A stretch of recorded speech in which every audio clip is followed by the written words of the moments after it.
Mais je dois t'avouer que j'étais encore une fois persuadé qu'on allait enfin décoller. Tu vois, je suis resté dans ce mood de on va l'avoir notre cycle, on va l'avoir comme on l'a connu et Bitcoin va entraîner le reste, Ether se réveille, ça va tirer le reste.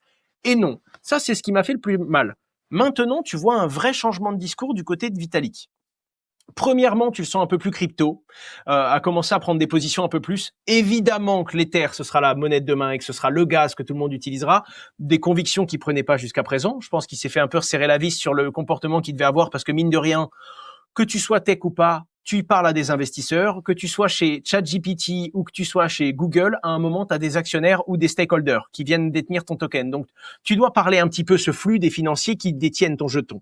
Et là, récemment, il a pris la parole et il commence à dire des trucs de toute la valeur dans les différentes mises à jour, toute la valeur d'Ether passe sur les Layer 2. On parle d'une boîte qui passe de milliards de revenus à quelques dizaines de millions distribués, quoi. Donc, ça allait pas du tout.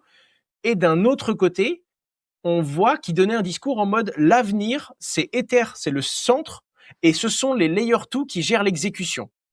Le problème, c'est que les Layer 2, du coup, ont pris tous les revenus. Et là, tu arrives à un modèle où tu ne peux pas dire l'avenir, c'est que nous, on ne génère plus aucun revenu.